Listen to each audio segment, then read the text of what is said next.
In the darkness of a small examination room, a doctor with a kind smile leans over his elderly patient. His fingers deftly prepare the syringe. The patient looks at this respectable man with complete trust.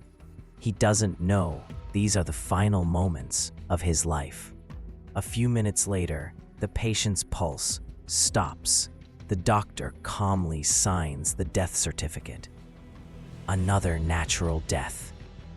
But this death is not natural. This is murder. Murder committed by one of the most diabolical serial killers in history.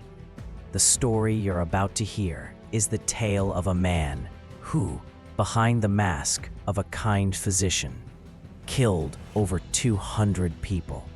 A man who was given the name Dr. Death, Harold Frederick Shipman. This story will take you into the deepest layers of a serial killer's mind, to a world where trust turns into death and death becomes a daily habit. Are you ready? January 14th, 1946. The small city of Nottingham in England.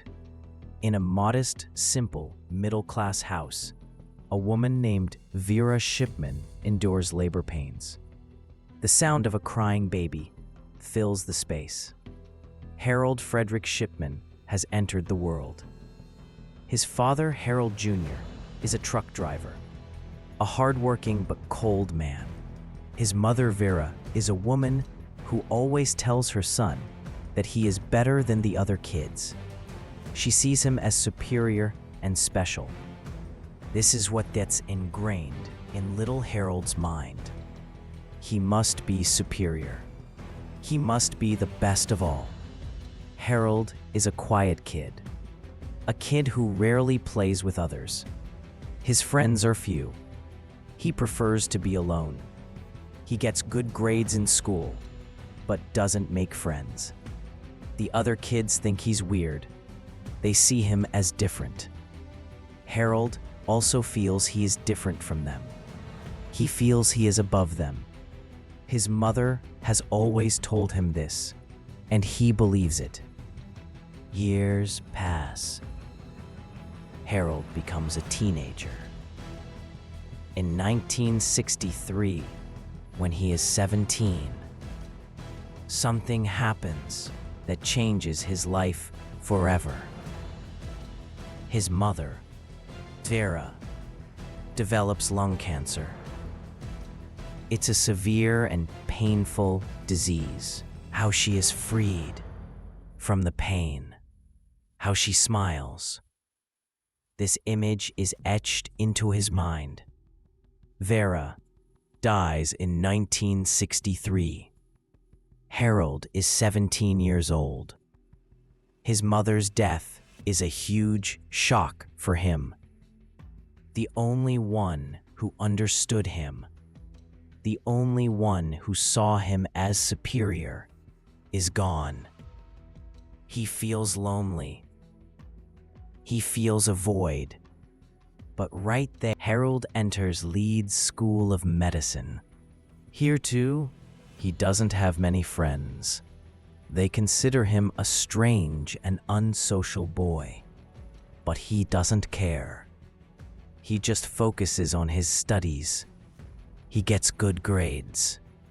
In 1966, he meets a girl named Primrose Oxtoby.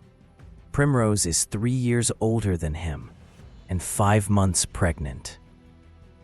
Harold marries her. It seems his life is on the right track. He graduates in 1967. He becomes a real doctor, Dr. Harold Shipman. But behind this mask of a successful doctor, something else is taking shape. Something dark. Something dangerous. Harold starts working at a hospital, but soon moves to a general practice. He wants to be a family doctor. He wants to have regular patients. He wants to gain people's trust. And he does this well. People like him. They see him as a compassionate and kind doctor. But in 1975, something leaks. It's discovered that Harold is addicted to pethidine, a narcotic drug. He writes fake prescriptions and collects the drugs for himself. It's a scandal.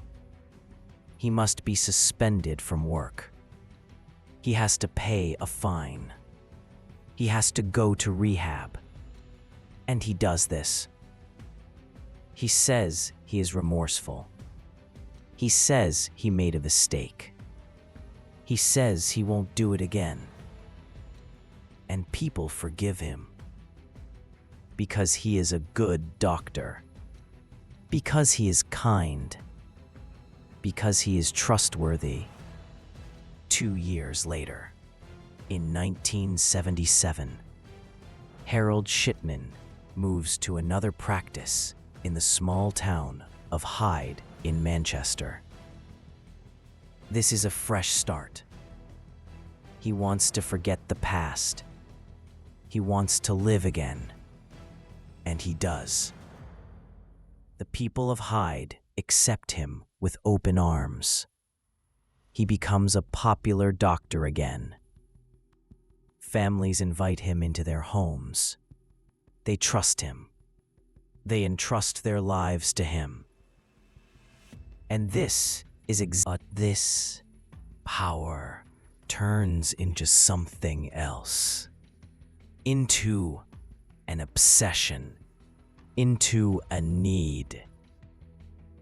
Harold Shipman starts killing. When did he start? We don't know exactly. Maybe in the very first days.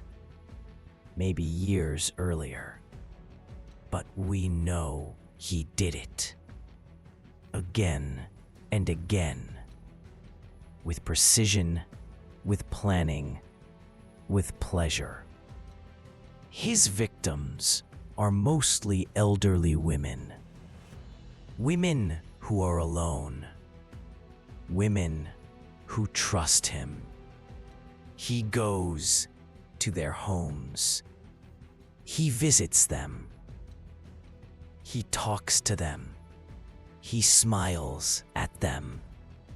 And then, when he gets the chance, he injects them with a syringe of morphine or diamorphine. A very high dose. A dose that immediately stops their heart. They die. This continues for years. Harold Shipman has a double life. By day, he is a popular physician, a good husband, a kind father to his 4 children. But by night, he is a serial killer. A man who enjoys killing. A man who feels powerful when he takes someone's life. This power is what he always wanted. The power to decide about life and death. The power that turns him into a god. But why does he do it? We don't know exactly. He himself never gave a clear answer. Maybe because of his mother's death. Maybe because of his feeling of superiority. Maybe because of his addiction to power. Maybe all of it combined. But one thing is certain. Harold Shipman was a monster, hiding behind the mask of an angel. And this mask worked for years, until one mistake gave everything away. During these years, the number of unusual deaths in his area had risen. But no one paid attention. These were murders. Murders committed by a respectable man. A man everyone loved. Harold Shipman was not only a killer, but also an intelligent and calculating killer. He knew how to cover his tracks. He knew how to write a death certificate that wouldn't raise any suspicion. He knew how to talk to the victims' families, to show empathy. He was a skilled actor in this play of death. But in his mind, what was going on? Did he feel guilt? Was he remorseful? It doesn't seem so. He just kept going. Each time more easily. Each time more recklessly. As if he had no fear left.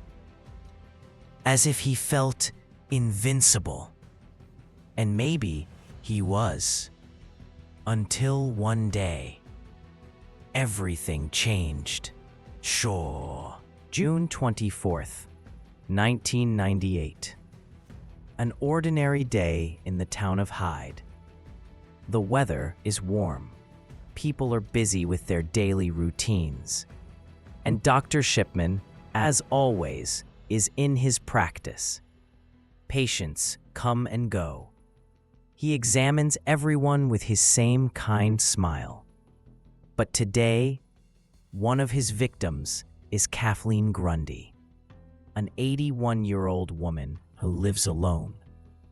A woman who is healthy and spry for her age. She has complete trust in Dr. Shipman. She likes him. She sees him as a friend. That day, Dr. Shipman goes to Kathleen's house. He says he wants to take a blood sample. Kathleen is happy that her doctor has come to see her. She lets him in. She gives him tea. They talk. Dr. Shipman is as kind as ever, as compassionate as ever. But then, when Kathleen is sitting on the sofa, he takes a syringe out of his bag. He says, "Well, dear Kathleen, let's get that blood sample." Kathleen smiles and rolls up her sleeve.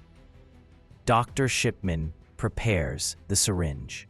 This syringe is for injecting death. The needle goes into Kathleen's vein. The liquid in the syringe slowly enters her body. Kathleen feels strange. Her head gets dizzy. Her breathing becomes heavy. She looks at the doctor. Her eyes are full of questions. "Doctor, I don't feel well." Her voice is weak. Dr. Shipman smiles. That same kind smile. "Relax, Kathleen. Everything will be fine. Just rest a little." But Kathleen can't relax. Her heart is beating fast. Then it slows down. Then it stops. Her eyes close. Her breath cuts off. Kathleen Grundy is dead. Dr. Shipman looks at his watch. He notes the time of death. Then he calmly puts the syringe away. He tidies everything up. He leaves Kathleen lying on the sofa, as if she's asleep, as if she's just resting. Then he leaves the house. A few hours later, a friend comes to Kathleen's house for tea. She knocks on the door. She gets no answer. She knocks again.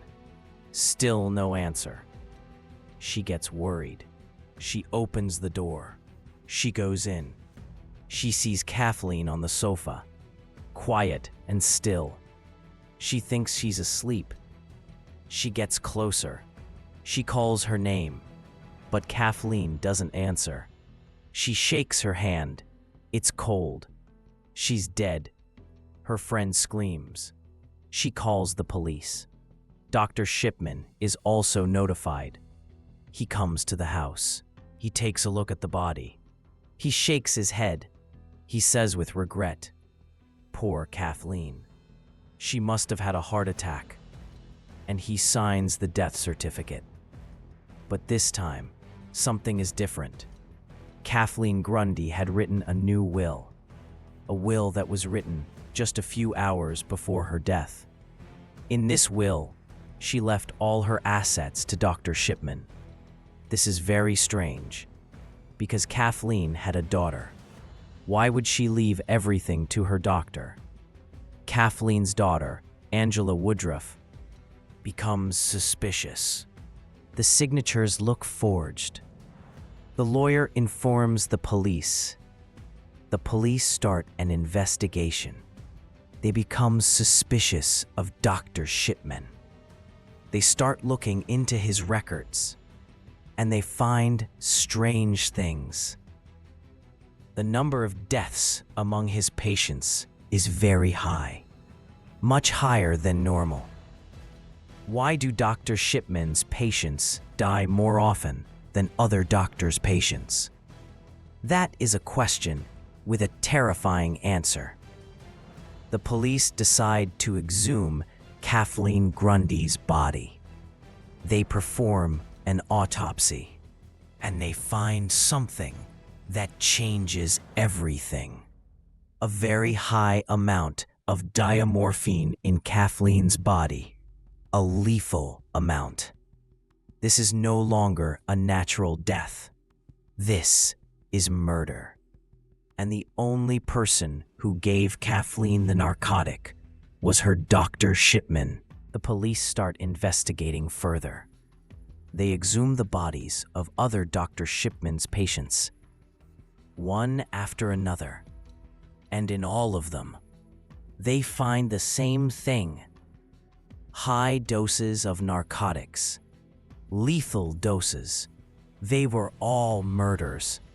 They were all killed by Dr. Shipman. Another one of his victims was Ivy Lomas, a 70-year-old woman who had a good relationship with Dr. Shipman. She also trusted her doctor completely. The day Dr. Shipman came to her house, Ivy thought it was a routine visit.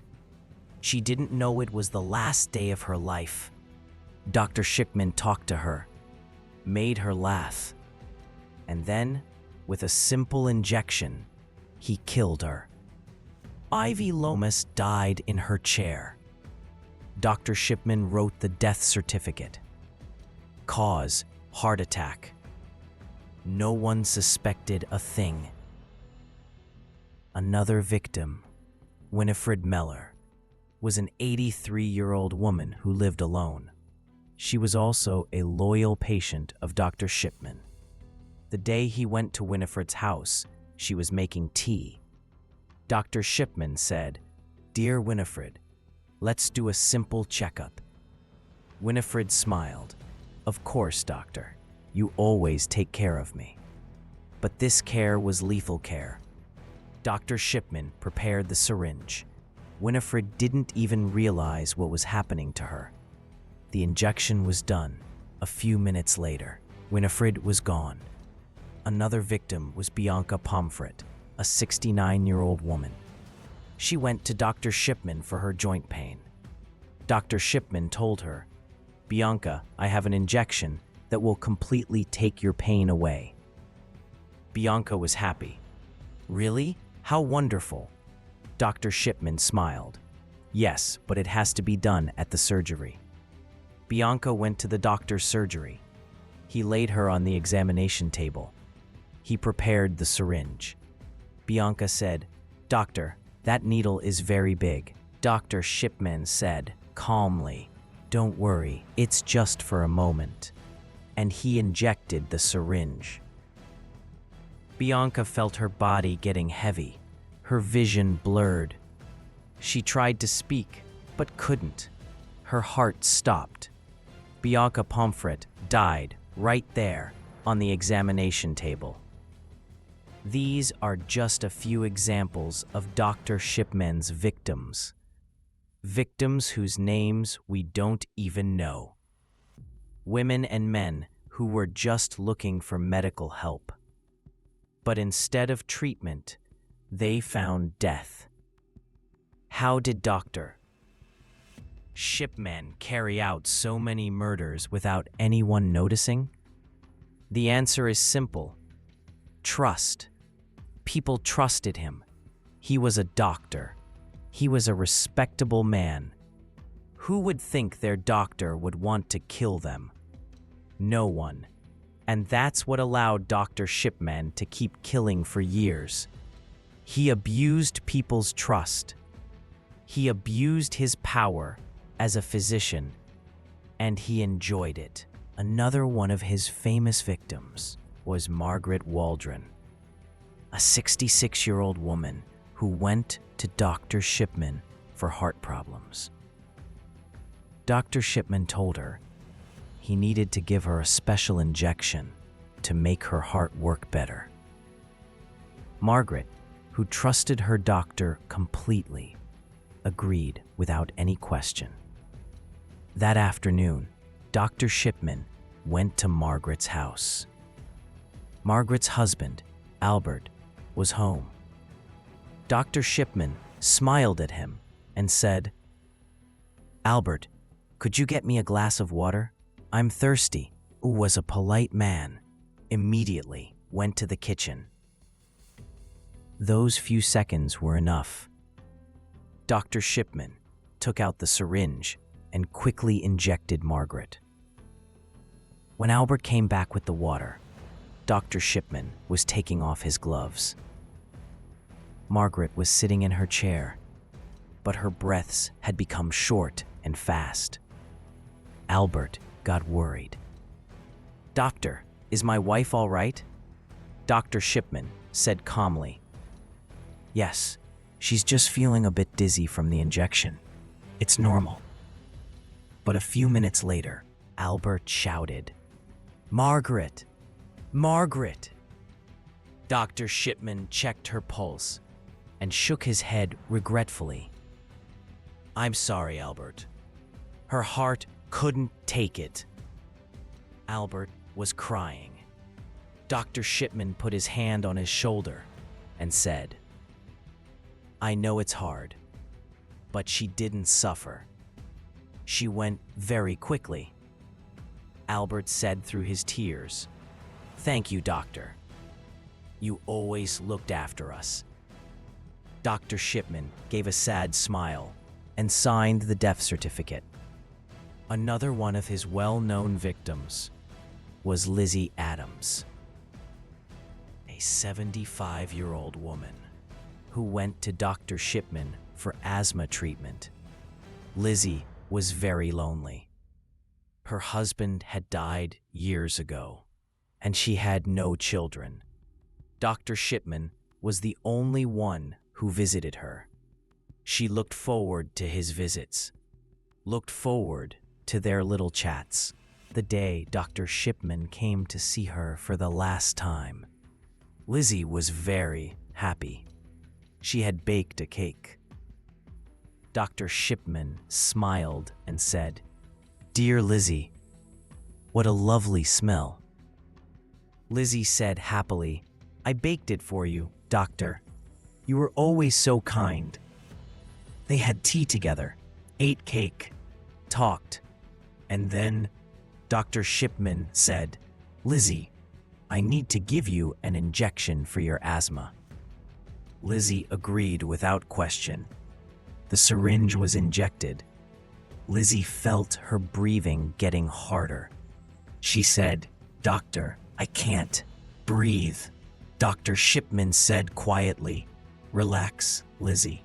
Everything will be all right." But everything did not become all right. Lizzie Adams died right there in her chair next to her teacup. Dr. Shipman arranged her body. He gathered everything up. He left the house, and he returned to his normal life, as if nothing had happened, as if he was just a normal doctor who had visited his patient. Another one of his shocking victims was Maureen Ward, a 57-year-old woman who is considered one of his youngest known victims. Maureen had minor problems, just headaches and fatigue. She went to Dr. Shipman. Dr. Shipman told her, "I think you need a blood test, Maureen." Maureen said, "Okay, doctor, whatever you say." Dr. Shipman took her to the examination room. He laid her on the bed, and without any warning, he injected a lethal dose of narcotics into her. Maureen opened her eyes. She looked at the doctor in horror. She tried to speak, but couldn't. Her heart stopped. Maureen Ward, a relatively young and healthy woman, was killed within minutes. Maureen's family was shocked. How was it possible? She was healthy. She just had a simple headache. How could she just suddenly die?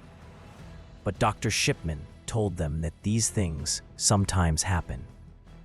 Sometimes the heart just stops suddenly. Sometimes a brain aneurysm occurs. And the family, in all their grief, believed him. Because he was the doctor. Because he knew. Over the years, Dr. Shipman killed over 200 people. Some say the real number is even higher. Maybe 300, maybe 400. We don't know exactly, because many of the bodies were cremated. Many records were destroyed. But what we do know is this: Harold Shipman is one of the deadliest serial killers in history. But the big question is, why did he do it? What was his motive? Money? No. Most of his victims weren't rich. Only in the case of Kathleen Grundy did he try to get money with a fake will. So what was it? Power? Maybe. Pleasure? Probably. Or maybe something else. Something we can't understand. One of the psychologists who later studied Dr. Shipman said he suffered from a God complex, meaning he felt he had the right to decide about the life and death of others. He saw himself as above others. He saw himself as God, and this was what his mother had told him since childhood. You are special. You are superior. And he had believed it. Another one of his victims was Nora Nettleton, a 74-year-old woman who went to Dr. Shipman for high blood pressure treatment. Nora was a kind and good-hearted woman. She always brought cake and pastries to her neighbors. Everyone loved her. Dr. Shipman also apparently liked her. The day he went to Nora's house, she was watering her flowers. Dr. Shipman said, "Nora, what a beautiful garden you have. I just came to check your blood pressure." He took out the blood pressure monitor. He took Nora's blood pressure. Then he said, "Nora, I think I need to give you a little injection.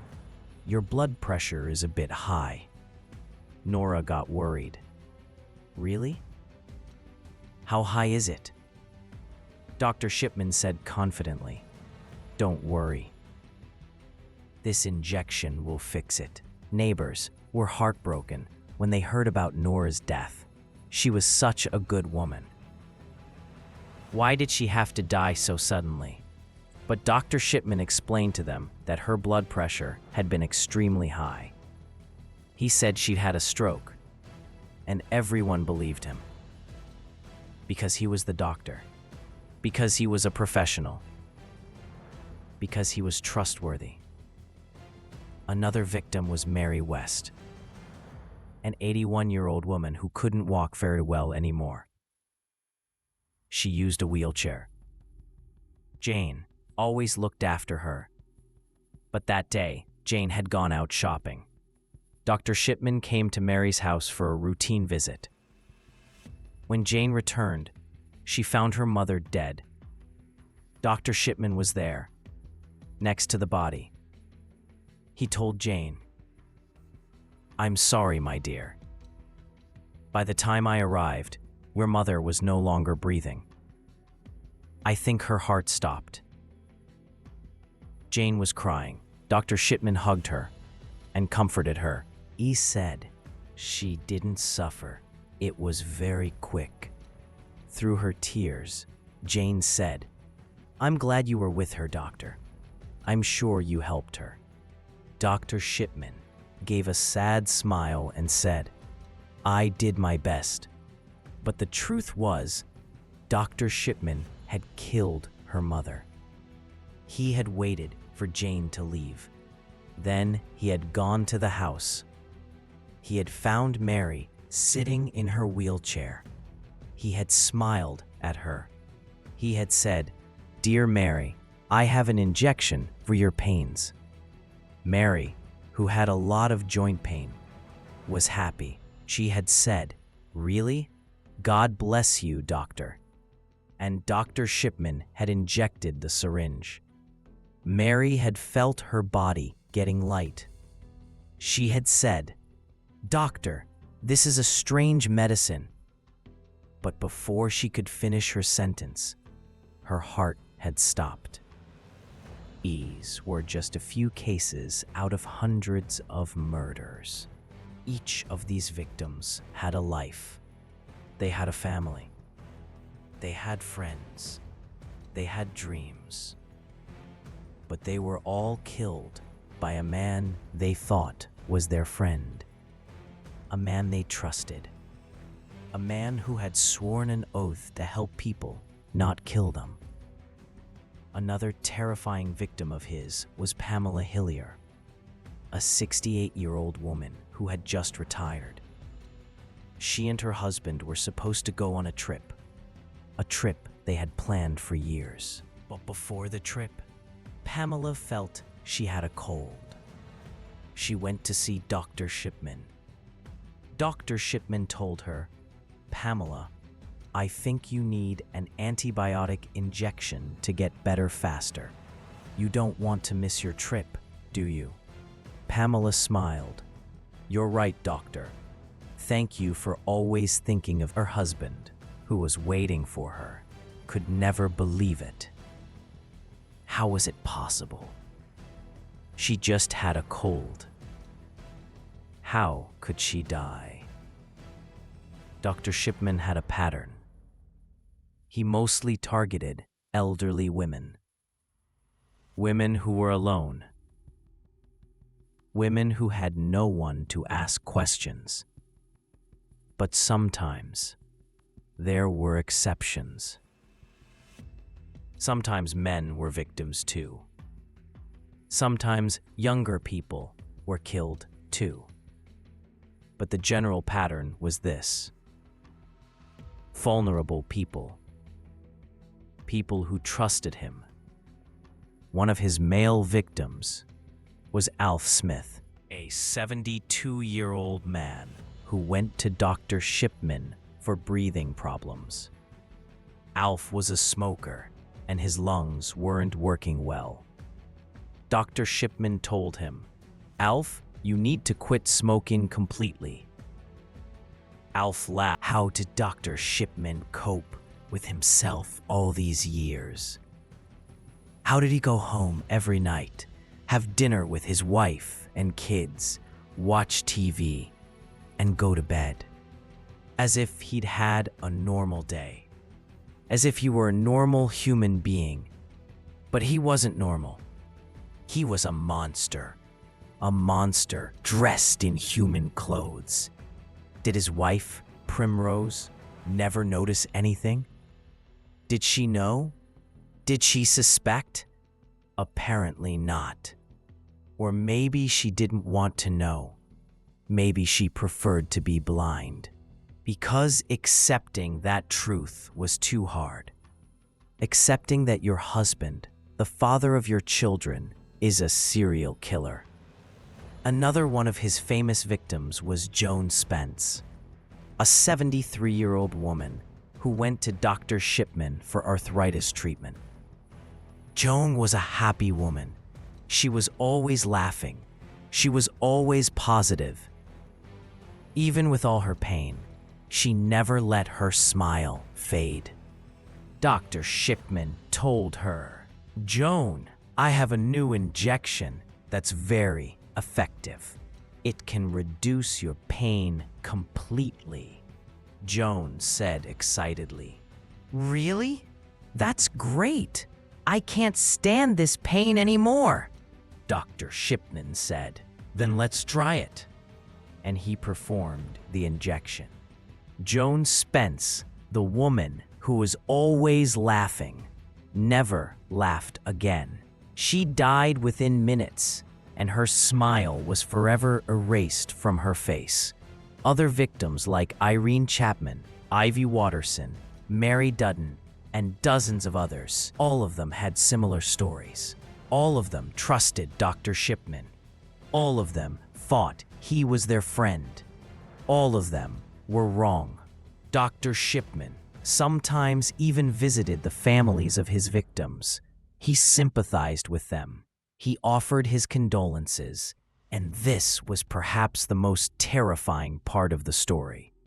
He didn't just kill people, he then empathized with their families, as if he were truly upset, as if he were truly sad. But it was all a lie. It was all an act. Dr. Shipman felt nothing. He was just a skilled actor.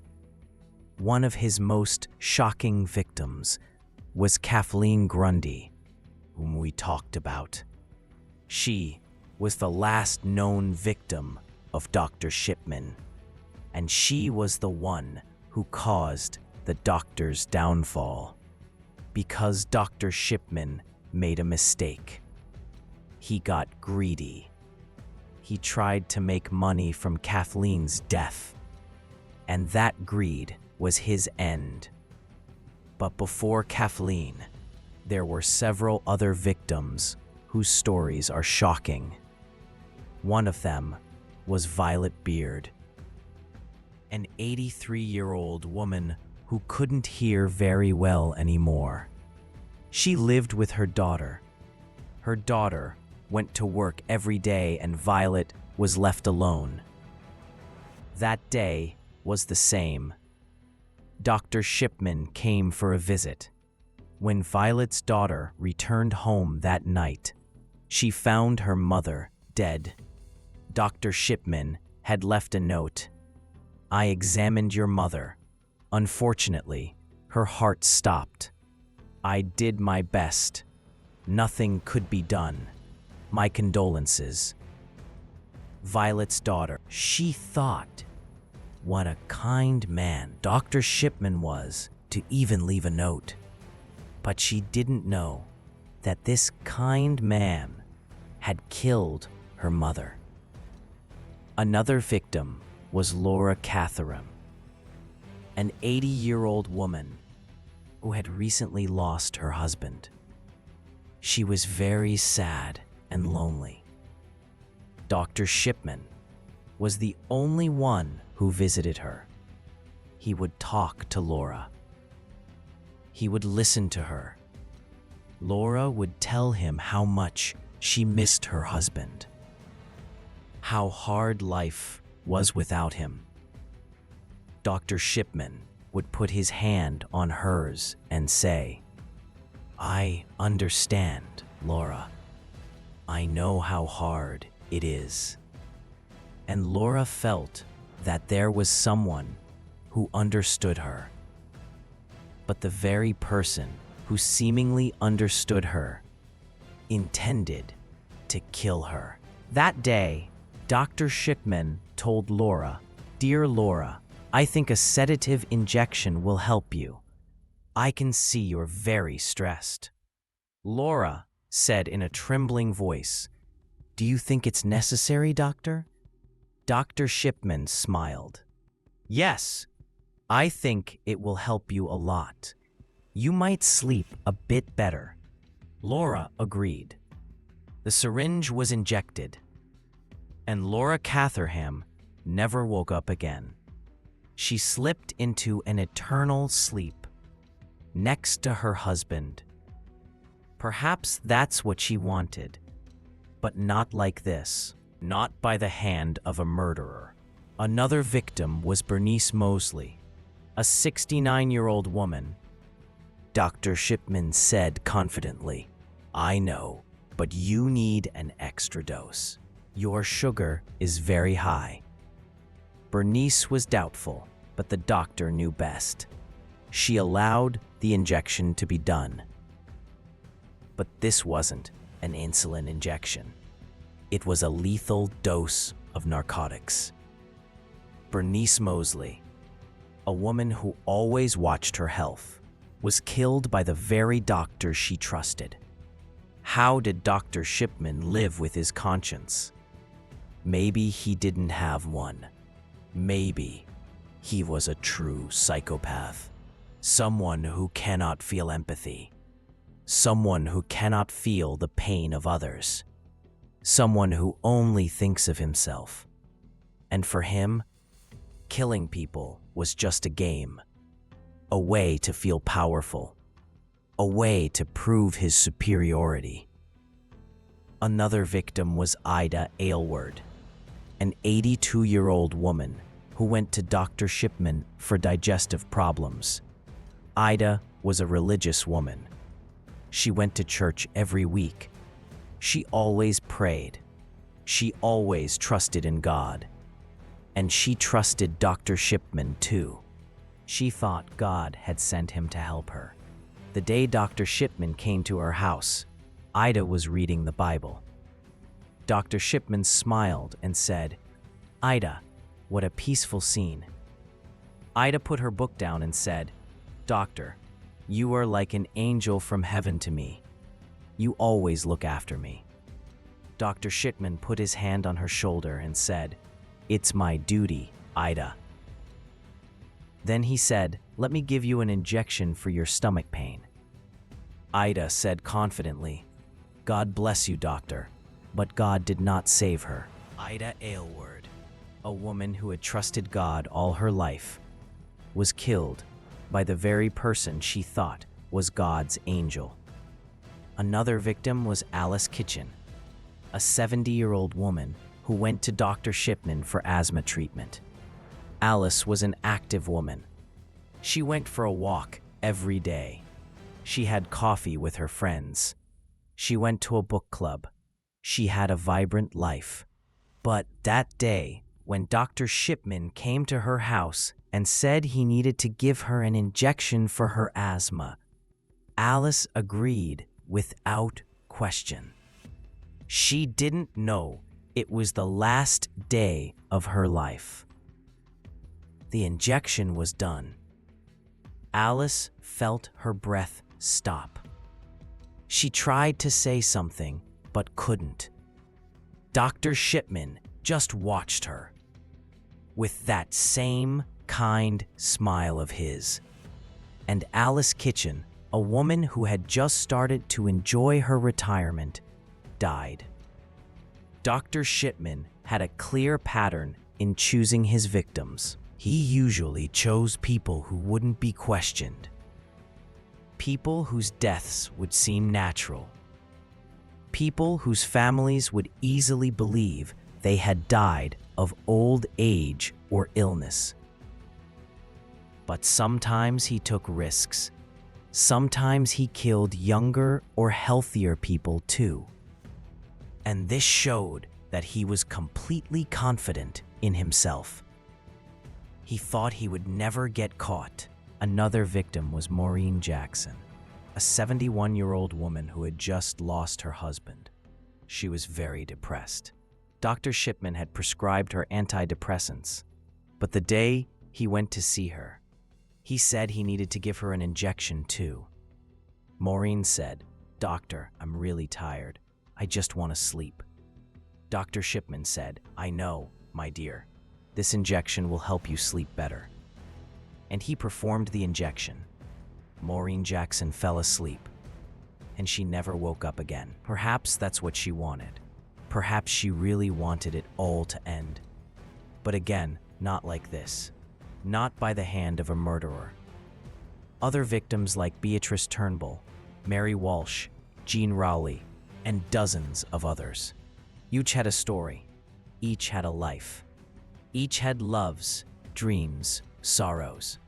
But they were all killed by a man who had sworn to help them. One of the most horrifying aspects of this story is that many of the victims' families never suspected. They truly thought their loved one had died naturally. They prayed for Dr. Shipman. They thanked him. They gave him gifts, and he accepted all this affection. She had been diagnosed 5 years earlier, and she had fought, and she had won. She was strong.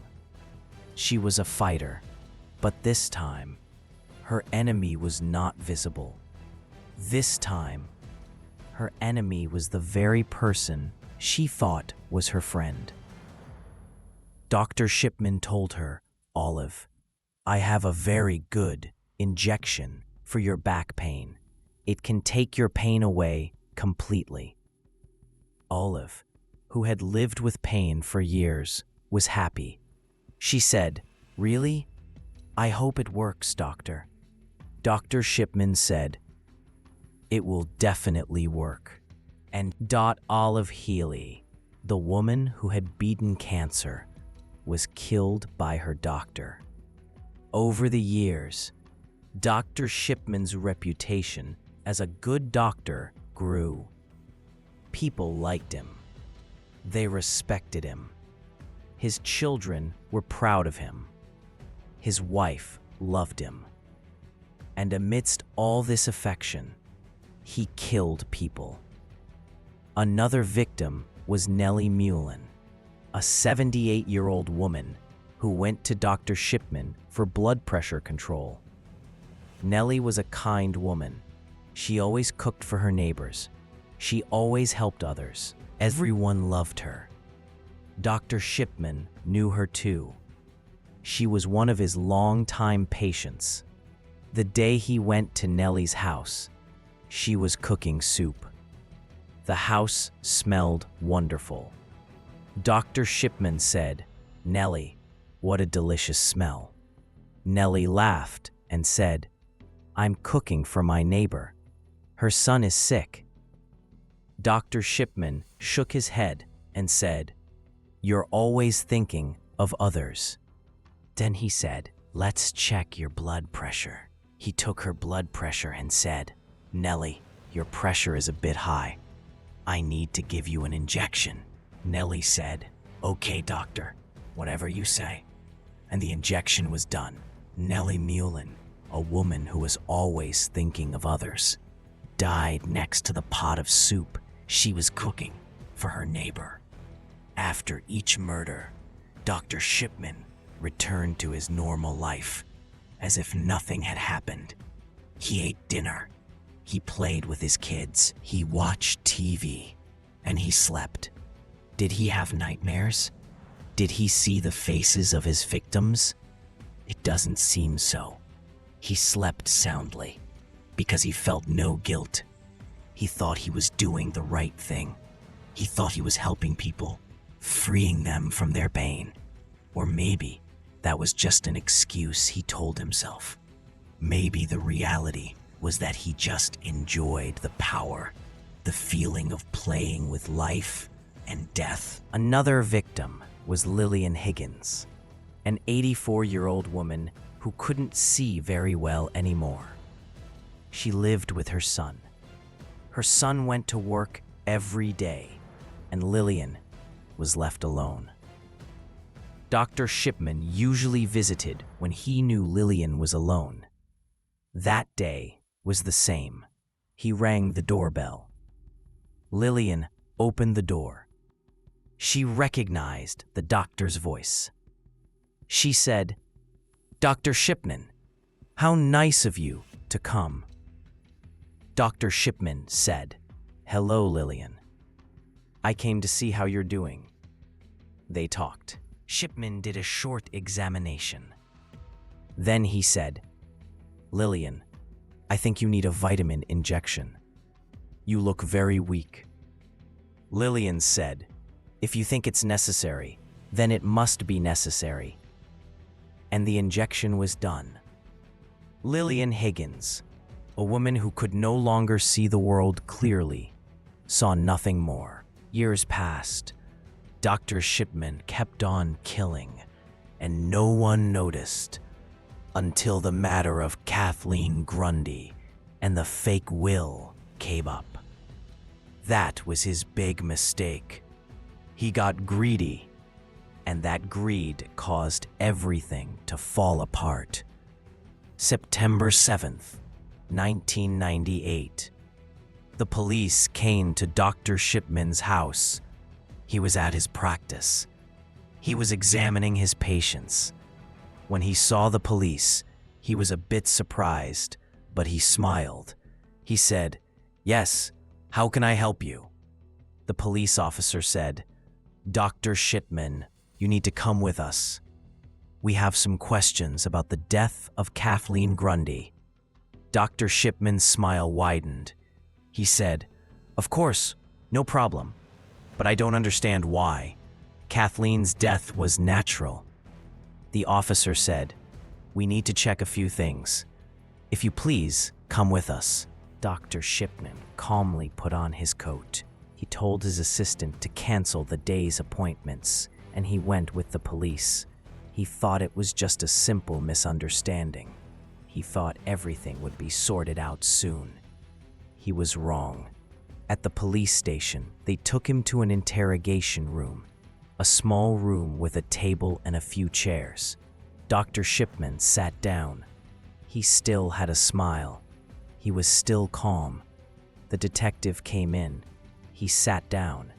He looked into Dr. Shipman's eyes and said, "Dr. Shipman, we exhumed Kathleen Grundy's body." Dr. Shipman raised an eyebrow. "Why would you do that?" The detective said, "Because we had doubts, and the autopsy showed there was a high amount of diamorphine in her body." Dr. Shipman was silent for a moment. Then he said, "That's impossible. I didn't give her any diamorphine." The detective said, "Then where did this drug come from?" Dr. Shipman shrugged. "I don't know. Maybe she was using it before." The detective shook his head. "Kathleen Grundy had no history of drug use. You were her only doctor." The interrogation continued. The detective asked more questions about the fake will, about the high number of deaths among his patients, about the suspicious pattern of these deaths. Dr. Shipman answered all of them, calmly, confidently. He denied everything. He said it was all a coincidence. He said he was a good doctor. He said he hadn't killed anyone. But the detectives didn't believe him. They started investigating further. They exhumed more bodies. They examined medical records. They spoke with the victims' families. And every day, they found more evidence. Evidence that showed Dr. Shipman was a serial killer. Dr. Shipman was in jail during this time, awaiting trial. He was still in denial. He still claimed he was innocent. But the evidence against him was very strong, very clear, very undeniable. One of the key moments in the interrogation was when the detective told him, "Doctor, we have exhumed 15 bodies so far. All of them had high levels of drugs in their system. All of them were your patients. How do you explain that?" Dr. Shipman became a bit flustered. For the first time, his smile faded. He said, I don't know. Maybe there was a mistake at the lab." The detective said, 15 mistakes, all in your patients?" Dr. Shipman fell silent. He had nothing left to say. The interrogations went on for days. The detectives tried to get him to confess. They tried to understand why he had done it. But Dr. Shipman never confessed. One of the detectives, a man named Bernard Postlethwaite, later said, "Shipman was a cold, calculating man. He showed no emotion. When we asked him about the victims, it was like he was talking about the weather. He had no remorse, no sense of guilt." In one interrogation session, the detective tried to appeal to his emotions. He said, "Doctor, these women trusted you. They liked you. How could you do this to them?" Dr. Shipman looked at him and said coolly, "I didn't do anything." The detective continued, "Their families are crying. Their children curse you. Don't you feel anything?" Dr. Shipman shrugged. "I'm innocent. Why should I feel anything?" Another key moment was when the detectives examined his drug prescription records. They saw that Dr. Shipman had ordered a very high amount of diamorphine, much more than other doctors. When they asked him why, he said, "My patients have more end-of-life illnesses. They need the medication." But this explanation wasn't logical, because the number of his end-of-life patients wasn't higher than other doctors. The detectives also discovered that Doctor also discovered that Doctor also discovered that Doctor also discovered that Doctor was. Shipman had tampered with medical records. After killing his victims, he would go back to the computer and change their records. He would add made-up illnesses, symptoms they never had, all to justify their deaths. But he made one mistake. He didn't know that the computers logged the exact date and time of changes. And when the detectives checked these dates, they saw that many of the changes were made after the patient's deaths. This was strong evidence against him. When the detective brought this up, Dr. Shipman got truly angry for the first time. He said, "You're destroying my life. I'm a good doctor. I helped people." The detective said calmly, "You didn't help people, doctor. You killed them." Dr. Shipman shouted, "That's a lie. It's all a lie." But his shouts changed nothing. The evidence was there, clear and obvious. In one of the final interrogation sessions, the detective tried one more time to get him to confess. He said, "Doctor, the evidence against you is very strong. The court will definitely find you guilty. If you confess now, maybe it will be a bit easier. Maybe the victims' families can find some peace." Dr. Shipman looked at him. He was silent for a few moments.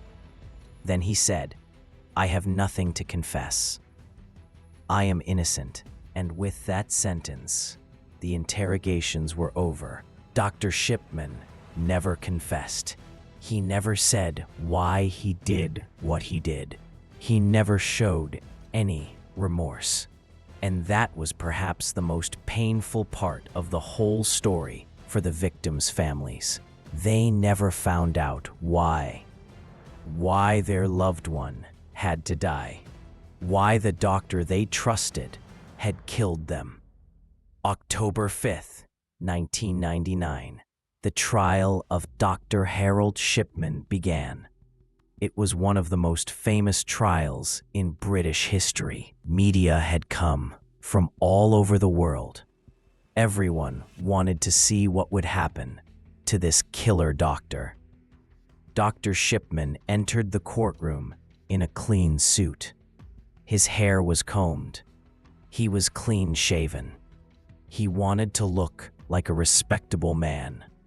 He wanted the jury to think he was a good doctor, not a killer. The judge entered. Everyone stood. The trial began. The prosecutor, a man named Richard Henriques, rose. He was an experienced man. He had handled many cases. But this case was different. This was the biggest serial murder case in British history. The prosecutor began. Members of the jury, today you are facing one of the most diabolical killers in history. A man who, behind the mask of a kind doctor, killed hundreds of people. A man who abused the trust of his patients. A man who, with coldness and planning, took innocent lives. The prosecutor started presenting the evidence. He presented the cases of the victims, one by one. He showed the autopsy results. He presented the tampered medical records. He explained Dr. Shipman's pattern of drug prescriptions. And with each new piece of evidence, the case against Dr. Shipman grew stronger, and Dr. Shipman sat calmly throughout all of this. Sometimes he took notes. Sometimes he whispered with his lawyer. But he showed no emotion. But I was even more surprised when I found out she had left all her assets to Dr. Shipman. She looked at Dr. Shipman. Her eyes were full of tears and anger. She continued, "My mother would never have done that. She loved me. Why would she leave everything to her doctor? Then I found out the will was fake. I found out Dr. Shipman had killed my mother." Her voice broke. She cried. The courtroom was silent. Everyone was affected. The prosecutor asked Angela, "Was your mother in good health before her death?" Angela shook her head. "Yes, I spoke to her that very morning. We were supposed to go shopping together in the afternoon. She was very happy. She showed no signs of illness." The prosecutor asked, "And then what happened?" Angela said, "Then Dr. Shipman visited her, and a few hours later, my mother was dead." The next witness was one of Dr. Shipman's colleagues, Dr. Linda Reynolds. She said, "I worked with Dr. Shipman for years. He seemed like a good doctor. He was kind. He was compassionate. But one thing was always strange. The number of deaths among his patients was very high. I asked him about it once. He said his patients were older and sicker. But later, I found out that wasn't true." The prosecutor asked, "How did you find out?" Dr. Reynolds said, "When the police started investigating, I checked the records. I saw that many of Dr. Shipman's patients who died weren't actually sick. They were healthy, or they had minor problems. There was no reason for them to die." The prosecutor continued, "And did you notice anything else?" Dr. Reynolds shook her head. "Yes, I noticed that Dr. Shipman usually preferred to go to patients' homes alone. He didn't want a nurse or anyone else with him. He said patients were more comfortable when they were alone. But now I think the real reason was that he didn't want any witnesses." There were other witnesses, families of the victims, colleagues, forensic medical experts.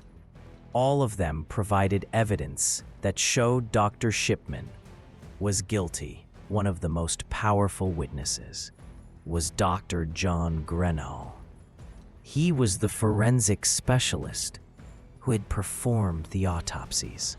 He said, "I examined 15 bodies. All of them had high amounts of diamorphine in their systems.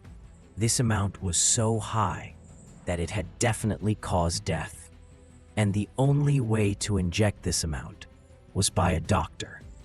The prosecutor asked, "Is it possible these people took the drug themselves?" Dr. Grenhall shook his head. No. First, none of them had a history of addiction. Second, diamorphine is a controlled drug that only a doctor can prescribe. Third, the amount of the drug was so high that if they had wanted to take it themselves, they would have had to inject several ampules at once. That's impossible. The prosecutor then moved on to the tampering of medical records. He called a computer expert, a man named Steve Heworth. He explained, "The medical computers log all changes with the exact date and time. When we examined Dr. Shipman's records, we saw something strange. Many of the records had been changed after the patient's deaths. Dr. Shipman had added symptoms and illnesses that the patients never had. All of this was to justify their deaths." The prosecutor asked, "How many instances of this tampering did you find?" Steve Heworth said, "In the 15 cases we examined, all of them had been tampered with, and the dates showed that Dr. Shipman had done this after the patient's deaths." This evidence was devastating. Even Dr. Shipman's lawyer couldn't refute it. He tried to create doubt. He tried to say that maybe a mistake had occurred. Maybe the lab had made a mistake. Maybe the computer had been faulty.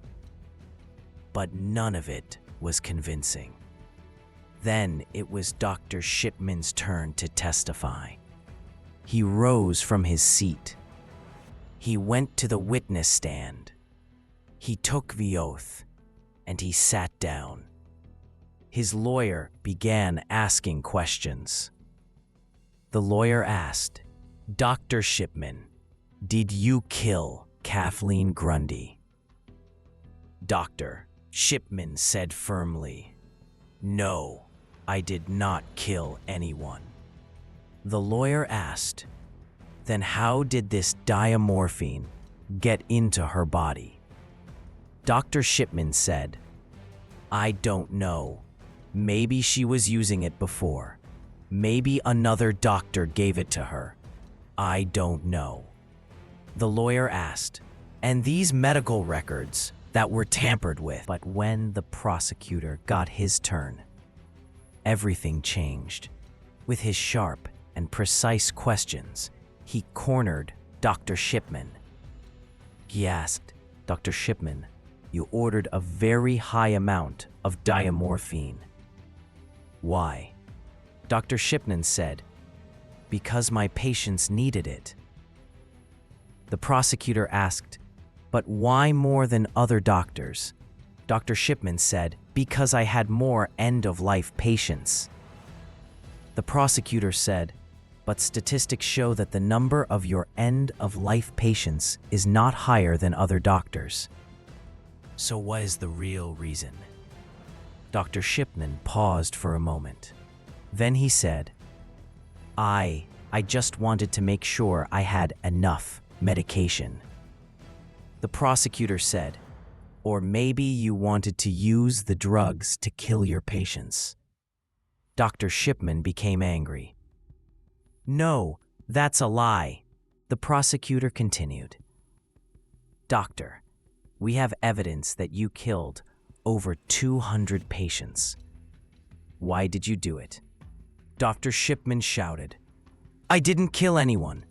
This is all a lie. You are destroying my life." The prosecutor said calmly, "No, doctor. You destroyed your own life when you decided to kill people." Dr. Shipman said nothing more. He lowered his head. His testimony was over. and everyone knew he had lied. The trial went on for weeks. Every day, more evidence was presented. Every day, the families of the victims came and told their painful stories. Every day, the true picture of Dr. Shipman became clearer. The picture of a ruthless serial killer. One of the shocking moments of the trial was when the children of one of the victims, Mrs. Ivy Lomas, testified. Her son, Robert, said in a choked voice, "My mother was a strong woman. She had beaten cancer. She wanted to live for us, for her grandchildren. She wasn't someone who wanted to die. But Dr. Shipman took that choice from her. He took my mother's life." He looked at Dr. Shipman and said, "You are a monster. You had no right to do this." Ivy's daughter, Susan, also testified. She said, "The day my mother died, I had breakfast with her. She was perfectly fine. We were making plans for my son's birthday. She was so excited. In the afternoon, Dr. Shipman visited her, and a few hours later, my mother was dead. I never got the chance to say goodbye to her. I never got to tell her how much I loved her." In his closing argument, the prosecutor said, "Members of the jury, the evidence is clear. Dr. Harold Shipman is a serial killer. He killed over 200 people. He abused the trust of his patients. He abused his power as a physician. He killed people who trusted him, people who liked him, and he did this with coldness and planning. He has shown no remorse. He feels no guilt. And for this reason, I ask you to find him guilty on all charges." Dr. Shipman's lawyer, in his closing argument, tried to create doubt. He said, "Members of the jury, you must be sure. You must decide without reasonable doubt. Are you really sure that Dr. Shipman is guilty? Couldn't a mistake have occurred? Couldn't we have missed January 31st, 2000? The jury announced its verdict after 6 days of deliberation. The charges were read one by one, and for each one, the answer was the same: guilty. Dr. Shipman was found guilty of 15 counts of murder. And everyone knew this was just the tip of the iceberg. He had possibly killed hundreds of others. The judge looked at Dr. Shipman and said, "Harold Frederick Shipman, you are one of the most evil killers in history. You abused your position as a physician. You killed people who trusted you. You destroyed families, and you have shown no remorse. For this reason, I sentence you to life imprisonment without the possibility of parole." Dr. Shipman showed no reaction. He just stood there. He held his head high, and he was led out of the courtroom. He went to prison for the rest of his life. But the story didn't end there. After Dr. Shipman's conviction, the investigation continued. The police began reviewing all suspicious deaths in his area, and every day more victims were discovered. A special committee was formed to review all the cases. This committee was chaired by Dame Janet Smith. They worked on the case for years, and in the end, they concluded that Dr. Shipman had probably killed at least 250 people. Some estimates were even higher. This news was a huge shock to the community. How was it possible? How could a doctor kill so many people without anyone noticing? How could the system fail so badly? The victims' families were furious. They said if the police had acted sooner, perhaps their loved ones would still be alive. They said the system had betrayed them, and they were right. Because the signs were there. Years before, some of Dr. Shipman's colleagues had been suspicious. Some families had asked questions, but no one had taken it seriously enough. Because he was a doctor. Because he was respectable. Because it was hard to believe. One of the most important questions raised after Dr. Shipman's conviction was, why did he do it? What was his motive? Many psychologists studied him. Some said he suffered from a God complex, meaning he felt he had the right to decide about life and death. Some said he was a psychopath, someone who couldn't feel empathy.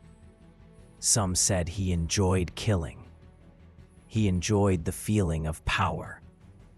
But Dr. Shipman himself never answered. He always denied it. He always said he was innocent. Even in prison, he never confessed. He never explained. And this was perhaps his greatest secret. Some psychologists believed the death of his mother in his teenage years played a major role. They said that when he saw morphine easing his mother's pain, he formed an emotional connection with the drug. Perhaps he thought that by injecting this drug into patients, he was helping them. Perhaps he saw himself as a savior, not a killer. But this was just speculation. Only Dr. Shipman knew the truth, and he never revealed it. January 13th, 2004, Wakefield Prison in England. Dr. Harold Shipman had served 4 years of his sentence. He was in a solitary cell, for his own safety, because the other inmates despised him. Even among criminals, he was hated. That morning, the guards went to his cell for breakfast. They opened the door, and they saw a scene that shocked them. Dr. Shipman was hanging. He had hanged himself with his bedsheet. He was dead. The news of his death spread quickly. Some were happy. They said he had finally received his real punishment. Some were upset. They said he had taken the easy way out. He should have suffered more. He should have remained in prison for the rest of his life. But most of the victims' families were angry, because with Dr. Shipman's death, any hope of getting answers vanished. He never said why he did it. He never confessed. He never apologized. And now he never could. One of the victims' families said he was selfish until the end. He even controlled his own death. He didn't want to answer. He didn't want to explain. He just escaped. Some analysts believe Dr. Shipman couldn't bear life in prison. He was a man accustomed to power, accustomed to control, and now he had lost everything. He was no longer the respectable doctor. He no longer had any power. He was just a prisoner, and perhaps this was unbearable for him. Others believed he didn't want to grow old in prison. He didn't want to become weak. He didn't want to become incontinent. He was always in control. and he wanted to be in control until the very end, even over his own death. But whatever the reason, the result was the same. Dr. Shipman was dead, and with him, all his secrets were gone too. After his death, the investigations continued. The Dame Janet Smith inquiry published detailed reports. They listed all the weaknesses in the system, all the places it failed, all the opportunities that were missed. One of the most important findings was that Dr. Shipman likely started killing in 1975, around the time his addiction was discovered. Perhaps he had even killed before that, but we aren't sure. Another finding was that the majority of his victims were elderly women. About 85% of the victims were women, and their average age was 75. He chose these individuals for their vulnerability, because no one would ask questions, because their deaths seemed natural. Another finding was that Dr. Shipman had no clear pattern in the timing of his murders. Sometimes he killed several days in a row. Sometimes he took a break for a few weeks, sometimes for a few months. This showed he was in control. He killed when he wanted to, not because of an uncontrollable urge, but because of a conscious choice. The inquiry also discovered that there had been several warning signs, but no one had paid attention to them. In 1985, one of Dr. Shipman's colleagues had become concerned about the high number of deaths among his patients. In 1998, local statistics had shown that the death rate at Dr. Shipman's practice was 3 times the average. But these statistics weren't taken seriously. It was only after the Kathleen Grundy case that the police seriously pursued the matter. These systemic failures led to new laws being enacted. Now, doctors have to justify their death certificates more thoroughly. Now, there is more oversight on the prescription of controlled drugs. Now, there are early warning systems to identify suspicious patterns. But all of this came too late. For Dr. Shipman's victims, it was of no use. Dr. Shipman's family was also hurt in this affair. His wife, Primrose, claimed until the end that her husband was innocent. She said it was all a conspiracy. She said Harold was a good man, a good father, a good husband. She couldn't believe he was a killer. Dr. Shipman's children were also in shock. The father they knew was a kind man, a man who played with them, a man who helped them. How could that same man be a killer? But the evidence was undeniable, and gradually, some of the children accepted that their father was guilty. They distanced themselves from him. They changed their names.